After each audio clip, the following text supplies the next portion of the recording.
She's pretty good. Yeah. It's pretty funny because when I said that, they asked, the TV guys asked me, um, is she the best freshman you ever had? And that's I'm like, woo. But the reality is she's better than, I guess the best freshman we ever had in terms of an all-around volleyball player was Sonia. Yeah. And so it's comparing her to Sonia. She's better than Sanj was as a freshman. That's a big statement. And I think Sonia would go, okay, so what? Because Sonia got so much better. Sonia was possessed, and that's why she was offered what she was offered to play where she was, because she just improved so much as from her freshman to her senior year. So. What's Lindsay doing that you say that? What's she doing? Yeah. Well, it's just her ability. She was scary today. She just said, I'm passing every ball, and just stepped in and was on the money. So somebody that can pass like that and hit like her, there's not very many of them like that. Okay, you mentioned the freshmen that you've had in the past that were pretty good. Is it a scary proposition going into any particular match knowing that it's a freshman that is your best player? No. I think people will, Mars going to come out of this, I think, and we do need, she needs help. I think the best thing was that Lindsay, and I thought Lindsay's best moment of the year was Sunday. She was terrible. So here I say she's really good. She was terrible. She literally couldn't hit the ball in the court. She looked like a freshman hitting, and she was bad, but no one could tell. I thought that was pretty good for somebody who's 17 years old. Now she's 18. When it came to her serving, you weren't putting her out there. You were subbing Alex through most of the year. What changed there a couple weeks ago that you had more confidence to throw her out there?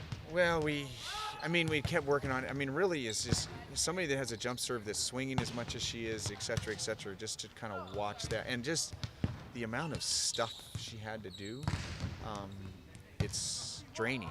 So it was trying to take some of the stuff off her plate, but we need it. So that said, how does she rank in terms of other servers on this team with the way she's developed? Well, she's doing well. We're scoring points when she's serving, so that's a good thing. Did you know immediately with her that she was going to be this good, or did she kind of have a moment I don't at think some she- point in the season? It would be nice to say. I think we knew. Well, the funny thing is, and again, we keep a plus minus for everything from practice to in games, and Lindsay's a minus in practice. But I'll say this, that at the inter-squad scrimmage, Lindsay was the one that just stepped up. As it came down she just stepped up and made it happen. And even at the alumni game, she stepped up where everybody was kind of running around like crazy. And Lindsay stepped up and got better. And so I thought, this is a kid that knows how to do this. You mentioned Sonia's drive to get better. Do you see that in Lindsay? Any hints of that? It's we'll figure that out. For sure there are a lot of hints of it, but we'll figure that over time. It's going to take time, but she, again, I think the only, and again, it's a bell-shaped curve, so I hate to even talk about this, but the difference between men and women want to practice, and men want to play. They want to compete, and Lindsay's really good playing and practicing. Do we really have to do that? And Lauren Plum was a lot like that, but Lindsay doesn't complain about practice like Lauren did. Lindsay will do it, and she's getting better, but when that whistle blows, she's ready to go. The way the Pac-12 is shaping up, how does this weekend rank among some of the other ones that, with 2 top 10 schools now in these? Well, it's huge. This is big for us. It's not life or death, but it's big. And so this is a real big weekend. It's a great chance for us to get ourselves back on track. Do you feel like you guys need a signature win right now? It would help. It would help. That would be nice. We need to get some wins. We need to get some big wins for sure. You guys have always seemed to play well against UCLA. Is there just the way you match up stylistically that kind of allows that to happen? I don't know. It's been the last couple of years we've done well at home. It was real scary at the end last year when Carcelo decided she didn't want to lose, but we've played well, but you know, none of that really matters. It just can we. You know, we have to take care of business Friday night, and then worry about Sunday after Friday night. Well, SC and UCLA and even Washington, all top 10 teams right now, even though they lost a lot of quality last year. What about those teams that have you seen that's let them stay at where they are, maybe even take a step forward? Well, I mean, I think they're all dramatically different in the reasons they've done that. UCLA is much more of a team now. Last year was all Karsta, and I think SC's senior leadership. Washington, you know, it's just for different reasons, whatever they've rallied around it, and you know, it's none of that really matters. It's the Pac-12. It's the coaching that is in the Pac-12. It's as good as it gets, and so you got to expect teams to just be really good every single year.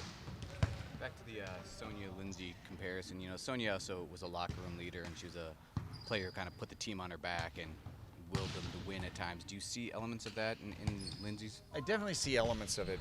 I mean, the history. If you take it, I mean, the history of the program. Sonia came in, was the first year we got in, and it was those seniors that literally gave her that role. And she didn't really have to do anything. And it's so funny because we talked. It's the first time I really told that story in front of her, and she said, you know, she goes, I've always thought of it, how they kind of said, well, you're in charge, but not really, we're in charge, but we're going to tell everybody you're in charge so that there's no pressure on us, because those seniors couldn't handle it. And she thought that was so easy. It made it so easy for her in the beginning.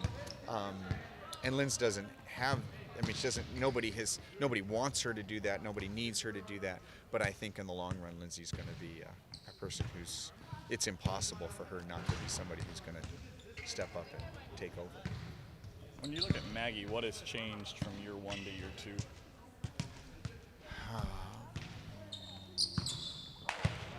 It's a good question. She's dealing with, you know, there's a lot more pressure when you don't get to go. I mean, to have that half break where you're off, there's just a lot less stress on that. I think her relationship with everybody, I mean, everybody kind of brought her into the fold, and she's still sort of young, so still looking for everybody to bring her in the fold, where now she's got to bring everybody else into the fold. And so I think that's what's changed for her, and she's just got to get comfortable with that. Was the 6-2 last year more of you had 2 quality sitters, or was it more you wanted to help ease Maggie in? A little bit of both. And then was it you, I think, last year, or was it Matt that had said there were Lauren Plum comparisons when she got here? Oh, I think she sets like Lauren because tempo's fast, everything's fast. I mean, there's a lot of comparisons you can have with her. They're so different they're so dramatically different personality-wise that kind of hard to keep those comparisons in there. How are they different personality-wise? Oh, I mean, there's just 2 different people. I mean, I don't even know how to describe that. Just completely different people in terms of how they interact with people. They both love, I mean, both winning is incredibly important, but other than that, it stops right there. Thank you. Thanks.